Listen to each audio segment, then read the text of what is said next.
American left, where do we go from here? I think a lot of us know one another, some of us don't, but we've all been engaged for a long time in these efforts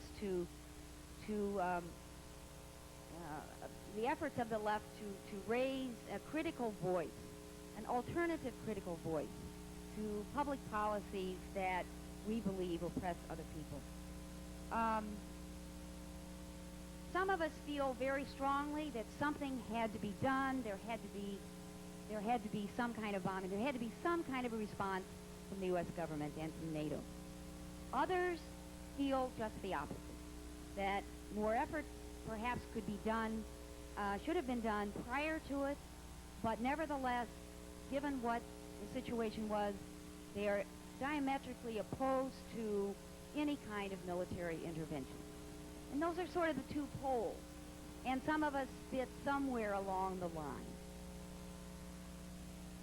But among the questions that hopefully will be addressed tonight are, what are the two origins, or what is the origin, or the genesis, if you will, of the Kosovo War, or Kosovo, depending on where you live.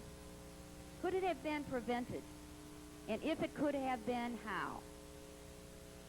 What were the alternatives that NATO or U.S. or other countries interested in this and had the power, what could they have done other than intervention?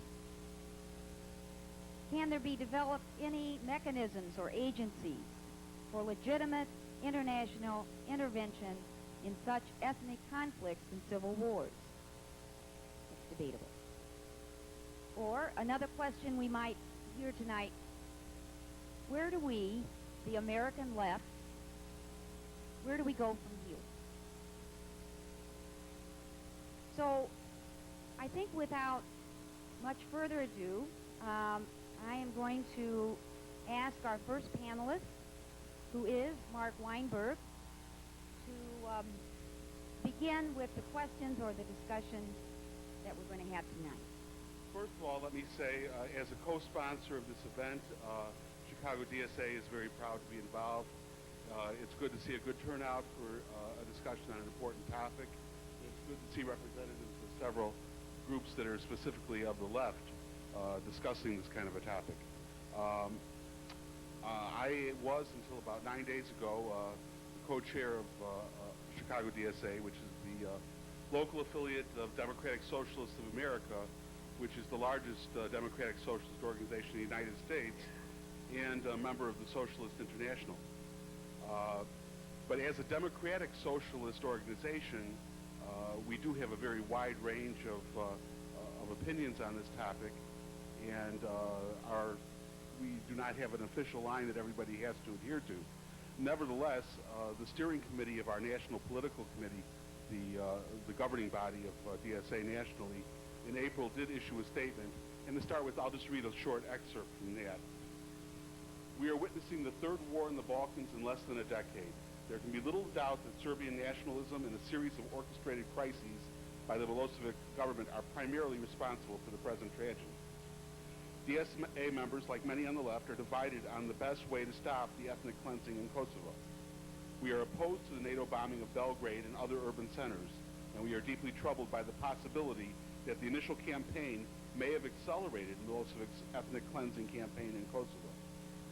DSA calls for the withdrawal of all Serbian military and paramilitary forces from Kosovo and the subsequent disarmament of the KLA. The introduction of an international force, including significant non-NATO elements in Kosovo, to protect all residents of Kosovo and ensure the autonomy of a democratically elected provincial government, and the return of all refugees to Kosovo. But going beyond that, they state that the situation in Kosovo demonstrates the need for a truly international peacekeeping force under United Nations auspices to separate and disarm combatants, protect the Kosovars from Serbian military and paramilitary forces, and protect the Serbian minority. And they call for the involvement of the War Crimes Tribunal at The Hague, various other things. Now, within DSA, The range of opinion, we can start on one end, that of Bogdan Denic, DSA Honorary Chair, Professor Emeritus at City University of New York, and the Chair of DSA's International Committee, who is head of the Institute for Transition to Democracy, a nonprofit, non-governmental organization, was working to bring people together from the post-Tito states to build civic structures promoting democratic pluralism, ethnic tolerance, peace, and freedom. And he predicted the course of events that we have now many years ago. He came out very strongly in favor of NATO military involvement. And it was a rather controversial thing within DSA. And basically, he takes the position that the ethnic cleansing in Bosnia was every bit as bad as the mainstream press was saying in the United States. And he has also discussed the historical roots in this, the Yugoslav Wars of Succession from 91 to 95, in which the ethnic maps of Bosnia and Croatia were redrawn with great brutality. The process was initiated by the Serbs under the leadership of Milosevic. And the thing is, though, even though he calls for this, he is not endorsing the past actions of the United States by any means. It was the constant subservience to Milosevic by the West that demoralized an already vulnerable opposition. And among the opposition people that he thought we should have worked with but didn't was the Kosovo Albanians, with Ibrahim Rugova, who was leading a massive disciplined nonviolent resistance, and he didn't get real support from the West of the U.S. As recently as during the Rambouillet summit in February, I believe, we were insisting, the United States official line was that we were going to deal with Milosevic. So in a sense, we have to question whether, if we had done things in the past differently, whether any kind of military action would have been required. Now, on the other extreme, we would have the position of perhaps one of the most famous people on the left, Noam Chomsky, is sometimes a DSA member.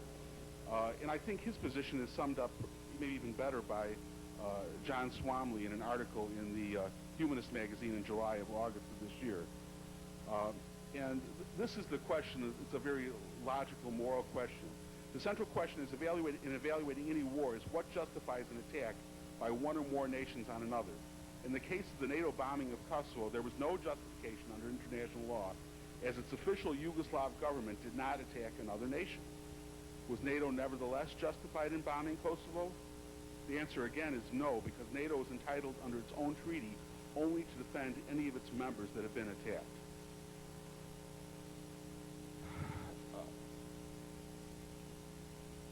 What we have to ask is, why was the military solution chosen?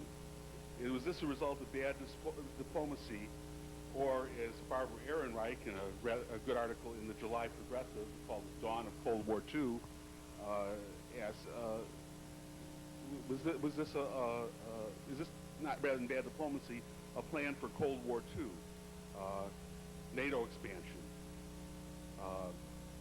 Clinton's, our president, several months ago had asked for a large increase in the military budget. Have they decided that the military industrial complex growth is the way to go? Is this a further development of military Keynesianism? I think it concerns me very much that the lesson of Vietnam seems to be interpreted by our leaders is it's okay to have foreign wars as long as you win and as long as American servicemen don't get killed. In other words, they think that if they can make a human rights case, that the American public will buy war. And that disturbs me very much. Thank you. When I agreed to speak this evening at this roundtable or debate, I was curious about the title, Lessons for the Left. Where do I begin? Above all, I am compelled to argue that the lessons to be learned from the war in Kosovo are not new. They are lessons that many, as individuals and governments, as human beings worldwide, too often choose to ignore. They are lessons about war, politics, media, propaganda, psychological trauma, the quest for power, the ways in which people define their identities, the capacity for one human being to perpetrate evil against another, the response or lack thereof of so-called witnesses or society in general to such evil. They are lessons about fear, trust, betrayal, myths, and truths. They are lessons about genocide. Ultimately, they are lessons about ourselves. History and the manipulation of history are essential components in the war in Kosovo. The aggression in Kosovo is but part of a larger war in the Balkans, and as other wars, part of a quest for power and control. More specifically, the quest to create a greater Serbia. In addressing the war and related events, the lessons I hope to impart or encourage you to answer for yourselves are the following. How did the power of myth and the politicization of history become a primary mode of supporting the war? How and why does society at large contribute to this process, again and again, even if unintentionally? More specifically, how was this plan to achieve a greater Serbia implemented? Why was it allowed to continue? What is the connection between Kosovo and the notion of a greater Serbia? Is it ethnic cleansing? Is it a genocidal war? These are the questions I hope to shed light upon this evening, and more importantly, the lessons I urge you to share with anyone you know who is willing to listen. Why? Because they are lessons that impact all of us and shape our future. They shape our multi-ethnic, multicultural, multi-religious future. The former Yugoslavia was the oldest multicultural nation in the world, and we are the youngest. The aggression in Kosovo, as I said, is but a piece of a larger political plan generated in the National Academy of Sciences following World War II. The development of a greater Serbia was the goal of ultranationalist Serbian leaders of that period, whom I will from this point forward refer to as Chetniks. It is my firm opinion that when speaking of these events, it is essential to differentiate between individuals of Serbian descent who support the aggression and those who do not, for there are many on both sides. A greater Serbia meant the acquisition and control by Chetniks of the region known as the former Yugoslavia. This notion was resurrected in the early 1980s by the new nationalist regime growing as the republics of Yugoslavia vied for independence following the death of Tito. The systematic implementation of steps to achieve a greater Serbia under the leadership of Slobodan Milosevic and a carefully chosen group of individuals comprising his inner circle occurred in such a way as to appear to the outside world as a civil war. It was not a civil war. It was a war of aggression. However, it was positioned to appear as a war resulting from age-old ethnic hatred, the appearance of which is not accidental but purposeful. This is a myth created by the politicization of history in order to further gain power and control. If it is age-old ethnic hatred, then we say as outsiders, we can shrug our shoulders and say, what can we do? How can we possibly impact it? They're used to this. They're different than us. The reality is the war in Kosovo was an extension of the war in Bosnia, a planned war of aggression which included tactics of ethnic cleansing and genocide against all non-Serbian people. I define ethnic cleansing as the forced removal of a particular ethnic group from a region of land based solely upon their ethnic origin, and genocide is the destruction of a people and their culture. In order to understand how this plan progressed, in fact, right under the noses of the future victims, in such an inconspicuous manner, it is necessary to briefly examine the political and economic climate in which these events unfolded. During the reign of Tito from 1945 to 1981, Yugoslavia was under socialist rule. This essentially meant that although there was religious freedom, all citizens must place a priority on their identity as a Yugoslav rather than a Croat, Bosnian, Serb, or Albanian. Expressions of ethnic nationalist sentiment other than Yugoslav were considered a crime. The situation in Kosovo was mixed. Tito lifted some of the more oppressive policies, in particular Serbian colonization and the suppression of the Albanian language. Kosovo was officially made a province of Serbia rather than gaining status as an independent republic. This resulted in oscillating political conflict for decades. Historians and others make arguments regarding the status of Kosovo in relation to Serbia, but all fall short of the fact that the status was always determined politically from above, serving personal power interests of individual leaders and parties, a process that continues today. I'm going to skip part of this because I have 7 minutes, but the economic situation had much to do with the situation. Despite the media portrayal of the latest atrocities in Kosovo as new events, we must put the recent aggression in Kosovo in its true context. The seeds of this aggression were planted at the time of Tito's death and the break of the Balkans. Kosovars of ethnic Albanian descent were placed under a state of oppression and victimization, as well as ignored by the rest of the world. Their basic human rights were denied. In 1989, Milosevic spoke, not by accident, at a place of a former ancient battle, and told the Serbian people that he would not allow them to be removed in any kind of way, their power from Kosovo. It is my conviction that ethnic cleansing and genocide were systematically perpetrated in Kosovo, just as they were in Bosnia and other parts of the former Yugoslavia.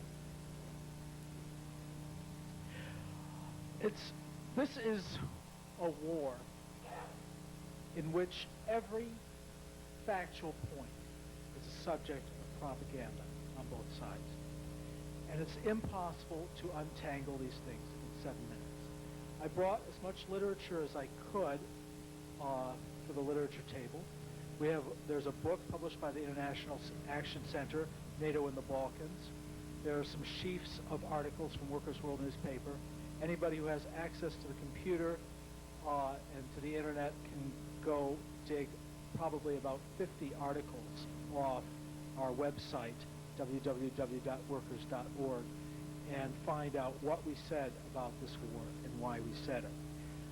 So I can't hope to deliver a now 5-minute dissertation on the genesis of the war. However, I do have to take issue with the last two speakers who both agree that everything that has happened over there has been the result of the plans of Slobodan Milosevic. They agree with each other, and they agree with Time magazine, who put Milosevic on the cover labeled the face of evil. Newsweek put him on the cover in the crosshairs of a gun sight. The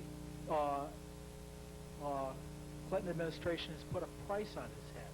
Is that really what is going on? That an evil man did all these things? There has been war in the Balkans since 1991. In our view, that war was touched off by the United States and Germany and some other European powers who made a plan to dismember the former Yugoslavia. They announced at the time, and they passed a law, that no more aid would go from the United States or through international funding agencies to Yugoslavia, to the Federal Republic, and that it would only be channeled into the individual republics. This is documented in the pamphlet back there. Since that time, far from there being a move toward a greater Serbia, we've had a lesser Yugoslavia each year. It has been picked apart like a Christmas turkey. That is the reality of what has been going on over there. As far as a greater Serbia is concerned, let me just say that if you accept the principle, which the United States did in 1990 and 91, that Yugoslavia is to be picked apart and the republics are to be separated and the different nationalities must live in separate republics, then the question arises of whether or not you are going to redraw the boundary lines to adhere to the population patterns that existed there. If you look in the Encyclopedia Britannica and look at the little map of the linguistic groups in Yugoslavia in 1990, you will see that it looks like a crazy quilt. And by touching off this war, the United States forced upon Yugoslavia a Hobbesian war in which every nationality must do whatever it could to maintain its area of land, to defend its borders, and to redraw borders. Now, the Bosnia Task Force, which has reconstituted itself as the Kosovo Task Force, took upon itself the position of defending the war aims of the Bosnia government. The war aims of the Bosnia government were that the areas of Serbian majority land, which were within the Republic of Bosnia, must be kept within Bosnia by force. The war aims of the Kosovo Task Force are that Kosovo must not be kept within the multinational Yugoslavia by force. Now, I am awaiting some sort of reasonable explanation as to why it makes sense to take the position that there can be and must be a multinational Bosnia, but there cannot be and must not be a multinational Yugoslavia or Serbia. The answer is that these wars are not about principle. They are about imperialist dismemberment of Yugoslavia. And Noam Chomsky makes that point very well. I think it is a misrepresentation to say that Noam Chomsky was primarily opposed to the war because of these legalistic things like it's in the NATO treaty that you can only take action when one of your member states is under attack. That is not what Chomsky said. What Chomsky says is that this war is a continuation of a policy of U.S. imperialist domination of the world in conjunction with a small number of European powers. It is indeed a war about power. It is indeed a war about domination. But the question is, who is exercising the power and who is exercising the domination? Who is the Hitler here? Serbia or the United States? Is this more like or less like the invasion of the Sudetenland under Hitler, where you had some of the same things, incidentally? A guerrilla war, a demand by an imperialist power that the rights of the majority in that area be respected, a refugee crisis. The difference is that in the Sudeten crisis, Hitler promised Chamberlain that he would not bomb civilian targets. NATO was never willing to make such a statement. Most of my the lessons here are still unstated, but I felt that I had to respond to what I felt was a mischaracterization of the nature of the war.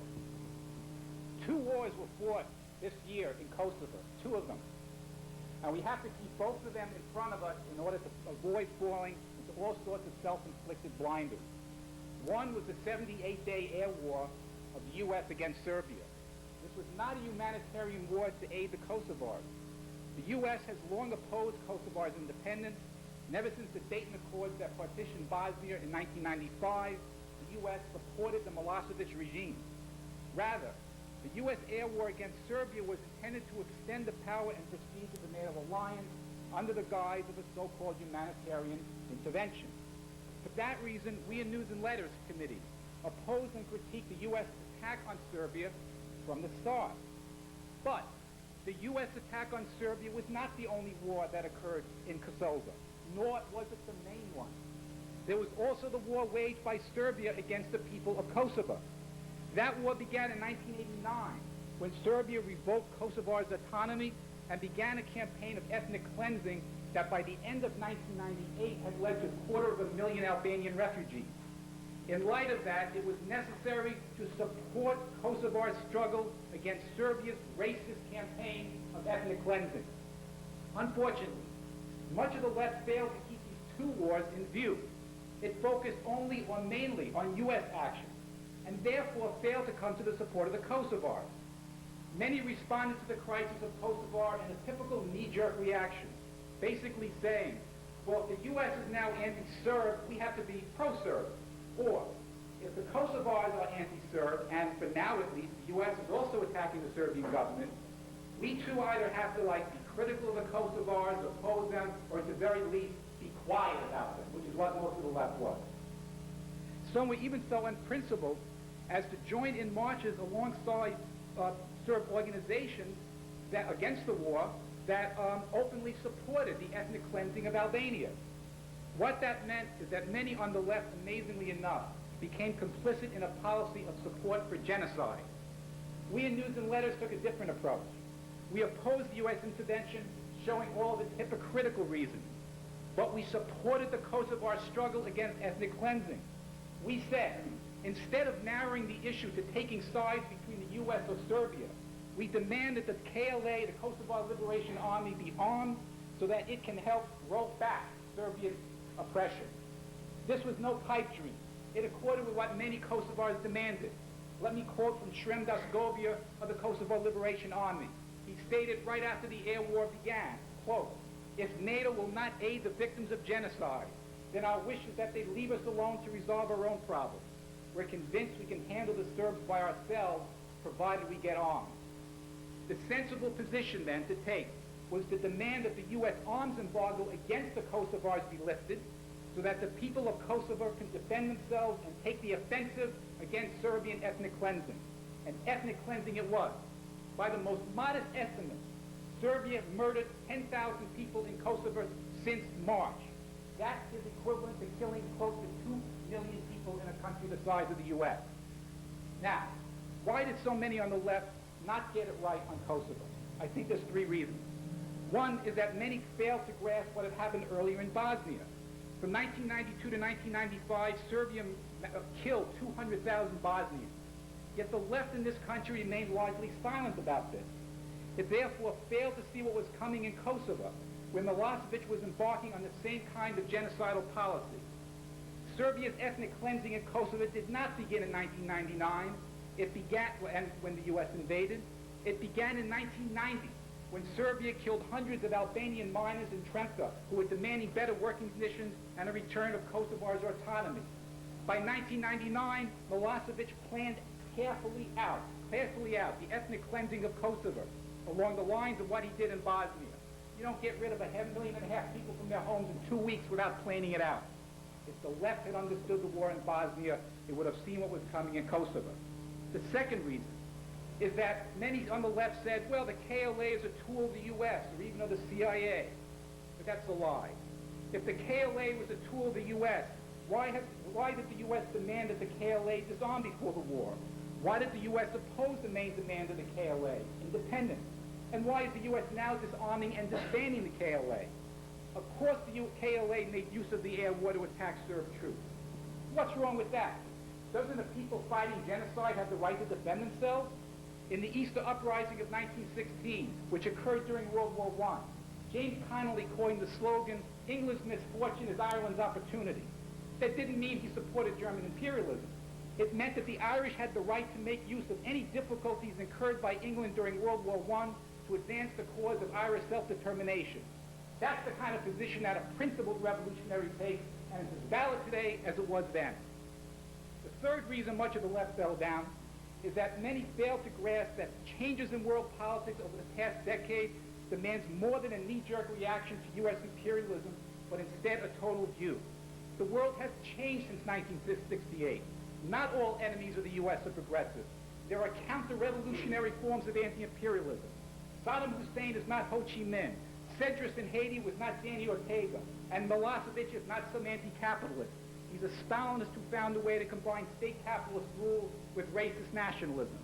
In today's political context, to support certain forces which pose themselves as the opposite of the U.S. does not necessarily get you to a pro-liberation position. It can even get you into the position of supporting a regime that uses race centers and concentration camps to eliminate an entire people. What's needed today is to oppose U.S. imperial actions with a total view, one that opposes racism and aggression wherever it happens, and supports those who struggle against it, wherever that happens.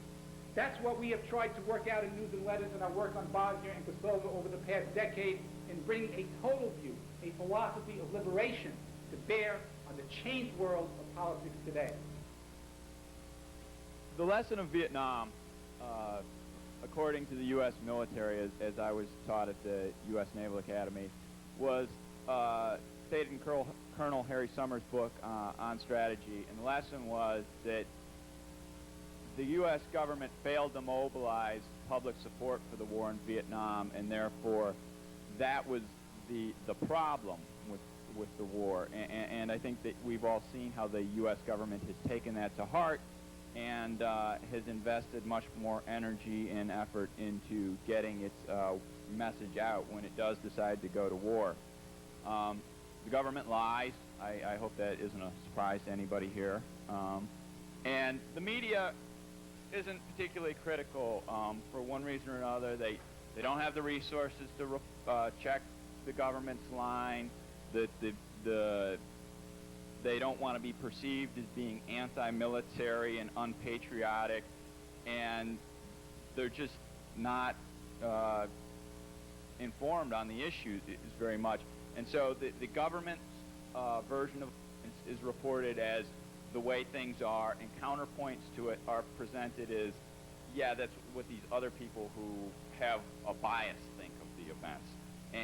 And I think that is just so clear in the war in Yugoslavia that the media just bought the government's analysis of what was going on, and later just sort of took that spin into its own outlook. And you see that a lot in the Chicago Tribune, where last week there was an article where Serbian doctors left a hospital, and as opposed to the Albanians, when they left as refugees, were characterized as people fleeing for their lives, the Serbians who left the hospital were characterized as people abandoning their patients.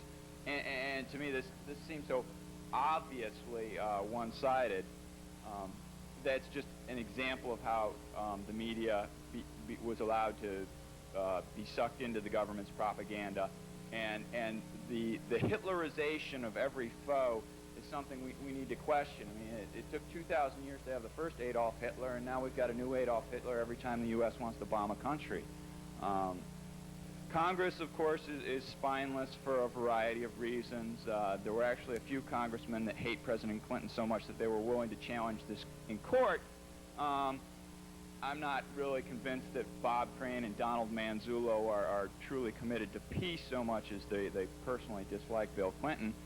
But when they did take it to court, the judiciary refused to intervene in military matters, which is a pattern that we've seen over and over again for those of us who've worked on military issues, that we've seen how the Ferris Doctrine works, and we've seen how other don't ask, don't tell. The judiciary consistently refuses to overrule the military on things. Militarism is alive and well in the United States. It is kept alive and well by threat inflation, that the CIA gets $30 billion a year, and they can't figure out that the Soviet Union is going to collapse or that India is going to test nuclear weapons, but they sure know how to use that resources to influence public opinion in the United States, and they're doing it, and they're doing that to support the military-industrial congressional scientific complex. It's a win-win-win situation all around. One of the new things that we're seeing is the defense contractors are talking about combining with European defense contractors, NATO expansion, more contracts. It's quite simple. The military-industrial congressional scientific complex is perfectly willing to take on liberal causes as well as protecting oil shipments. It really doesn't matter what the planes are used for as long as they keep getting sold. Bombing has become so common now. The United States bombing other countries, it's perceived as being normal. In the last year, the United States has bombed 4 other countries, Sudan, Iraq multiple times, Afghanistan, and now Yugoslavia, and I won't even throw in the accidental bombs that went into Pakistan and Bulgaria and the bombing of embassies and the like. It's something we really need to stand up and say, whoa, what's going on here? Bombing cannot be humanitarian intervention. That is just so absurd that anybody could possibly think that when Bill Clinton said we were going to look the other way on 850,000 people being killed in Rwanda, that the UN commanders on the scene were not asking for the country to be bombed. They were asking for peacekeepers to come in there. And bombing is not humanitarian. There is no way that bombing ever will be humanitarian. There isn't a bomb that's smart enough to be humanitarian.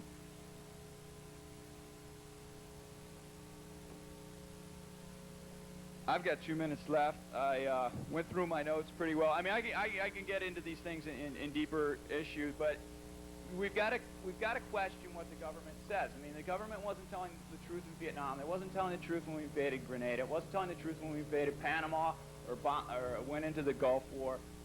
You know, why would we believe it now? I mean, these are people that the military serves their purposes, and they are never going to look for an alternative. Do you really think that NATO tried to solve the problem with the lowest level of violence possible? And do you think that NATO is applying a consistent standard across the board? These are the questions that just, it seems so obvious to me that I don't really understand why there is a question about what to do. I'm looking forward to hearing what other people have to say, but the bombing was wrong, and NATO, it's no coincidence NATO comprises all the countries that were colonial powers in the last century, you know. Having started working on Yugoslavia when Bill Clinton got involved, started work more than 10 years ago, got involved when Yugoslavia was falling apart with democratic Serbs, with democratic Croatians, with democratic Muslims, Christians, Orthodox Catholics. We held forums. We brought Bosnian women rape counselors here. None of you were there. Some of you were. Most of you and your political vanguards weren't. Wasn't important. When people in VVAW had to defend Jewish, Muslim, Orthodox, and Catholic rape counselors from Serbian right-wing fascists and Chetniks, you weren't there, we were. 35,000 raped Bosnian Muslim women. Prior to the Serbian war of aggression in Bosnia, it was not a war crime to use rape. NGOs and women's groups around the world, led by women's groups in Bangladesh, which suffered at the hands of the Pakistanis immeasurably, fought tooth and nail. And now, rape is a war crime because of how women's groups around the world mobilized in support of Bosnian women, because of what Milosevic and the Serb fascists did there. Before I went to Vietnam and when I was in the civil rights movement, I saw George Wallace on TV, and he would be running over civil rights workers, and he would be saying how it was outside agitators. Don't believe that news media. Oh, yeah, maybe the cops are beating those blacks and those priests and those rabbis. Don't believe that. You're being manipulated. I don't trust somebody when they tell me, don't believe your eyes. 125,000 people in Kosovo, out in the snow last winter. I didn't see the vanguards there. Didn't see other people. It wasn't exciting. Bill Clinton wasn't kicking them out of their houses. Everyone could see what could happen, what was going to happen in Kosovo. I worked on South Africa. The reason I opposed the apartheid regime was not because it was white and because Nelson Mandela was cute or the ANC had a nice line. It was because it was immoral that people be oppressed and denied their rights of language, religion, education, and self-determination. I am an internationalist. I will never hold national boundaries above human rights and human dignity. I hear people who claim to be nationalists talking about international law when no law is being applied to women being raped in rape camps. 5,000 Bosnian women held in camps until their third trimester, released into Croatia, forced to bear Serb babies. Is there any of the vanguards here with PSA with us? No, because they didn't care. I didn't become excited because I read something in a book, because I have a website. I saw on TV a Trail of Tears, every bit as bad as what we did to the Cherokee Nation. Saw half a population uprooted with my eyes, and people on the left said, don't believe it, you're being manipulated. I felt like the left had become the defense attorneys for the cops that beat Rodney King. Don't look at that videotape. You won't see what you're seeing.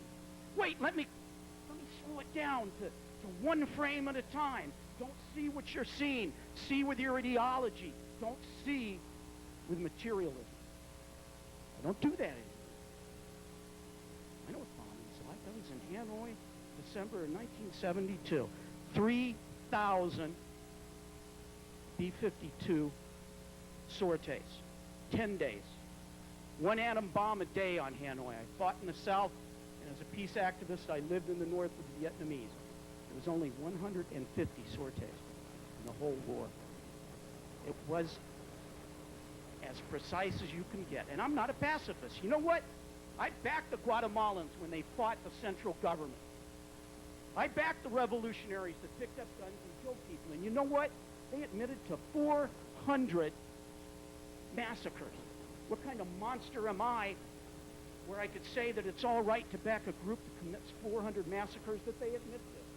Well, the reason I'm not a monster is because the central government and the CIA and the U.S. military committed 20,000 massacres. And when you weigh that, you know what side of the scale that you end up on.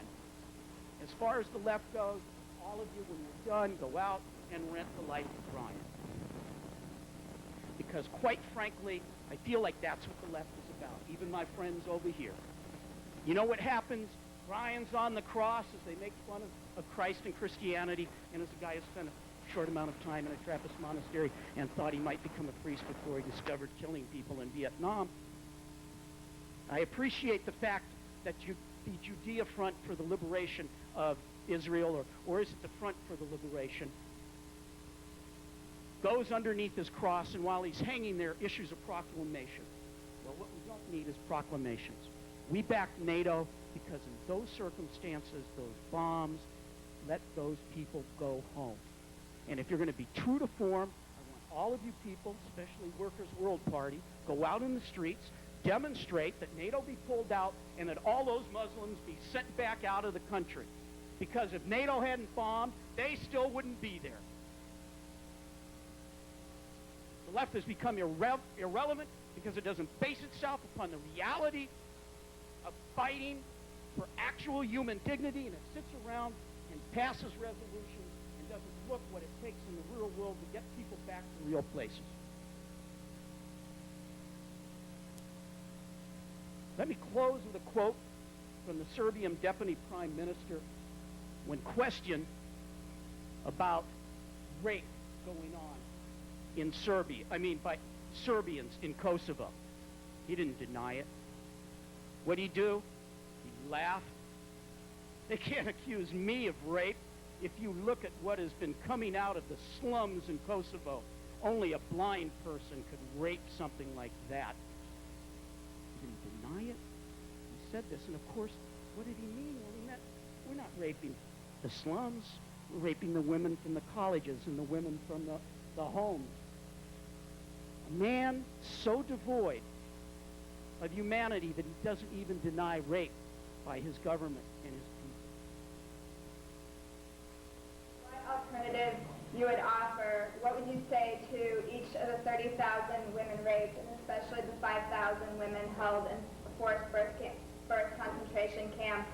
How could you look them in the eye and tell these survivors that their issue is not a humanitarian issue, that your definition of genocide is going to begin and end with gas chambers? And if you could answer that, I think their emotional and psychological pain is not going to want an answer that with references to Chomsky, to military-industrial congressional scientific complexes, and that they need an intervention that's not based on a consistency standard of Vietnam, Grenada, Panama, Iraq. What would your alternatives be? Having been branded as a proponent of mass rape,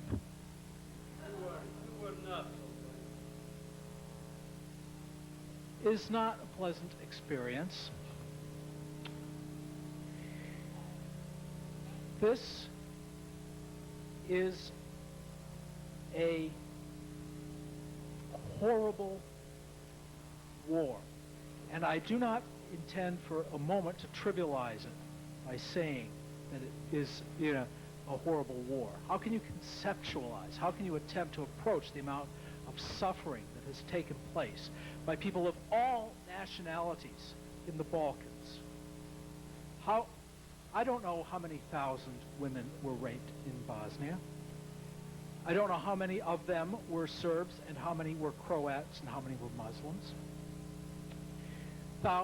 The largest single ethnic cleansing operation in the Balkans thus far was the emptying of the Krajina of Serbs by the Croats. I will attempt to.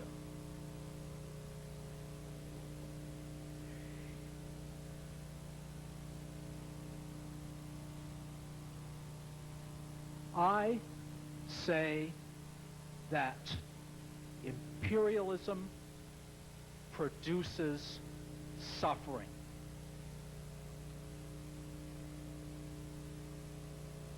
And I do not say that as a vanguard program, I say that as a fact of life. I have devoted many years of my life attempting to weaken that imperialism and to help to undermine it and destroy it to the extent that I have been able to do so.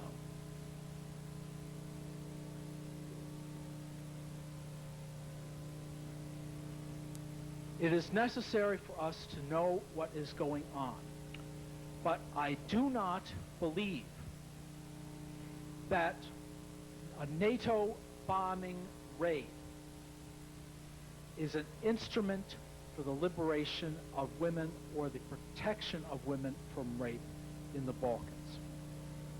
It is an instrument for blowing people apart. Somewhere, I purposely suppressed it. There is a web page. There's a web page for anything. It shows you what people look like when their heads have been blown apart by cluster bombs. And this was not members of the Serbian Radical Party like Cecilia, who was, by the way, an opponent of Milosevic, the guy that Barry quoted here. He condemns Milosevic as a traitor to the Serbs. This is the guy Barry quoted. These are tractor operators. These are women who were blown up in their apartments. These are children who were beheaded. So,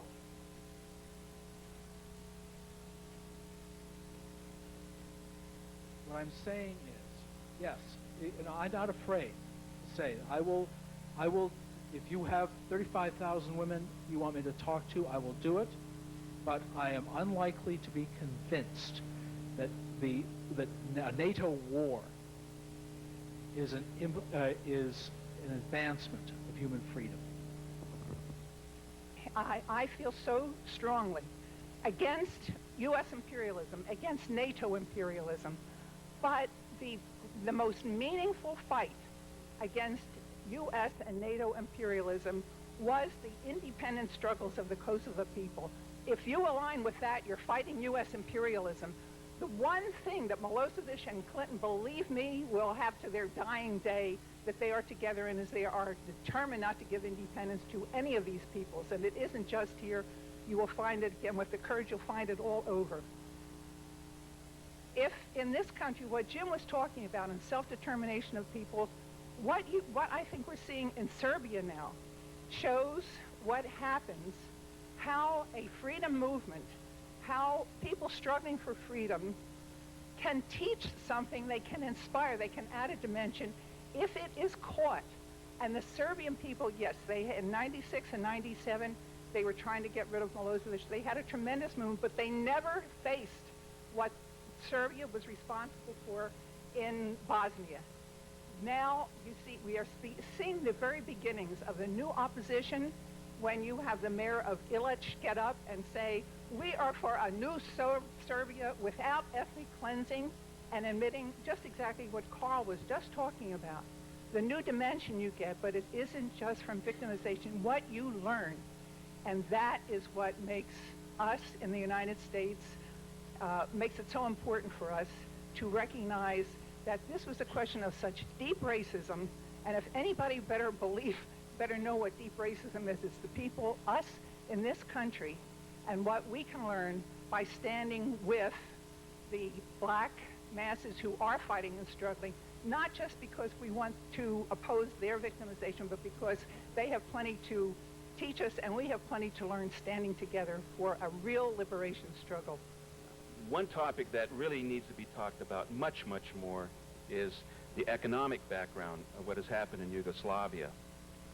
The International Monetary Fund and the structural readjustment that was imposed upon Yugoslavia meant, well, if you think you're against NAFTA, this was NAFTA on crack cocaine. National sovereignty was taken away from Yugoslavia. All economic decisions and profits were being channeled into the coffers of the banks of the IMF and Western Europe and the United States.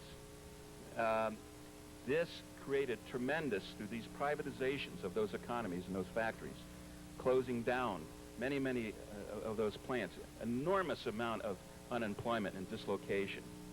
When that happens, this creates tremendous social stress in a country.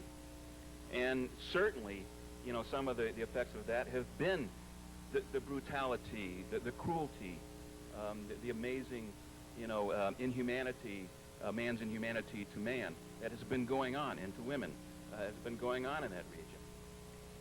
But we have to look at the origins of it, because we are facing that. The Balkans is our future under the IMF and under capitalism. Well, we have a lot to think about.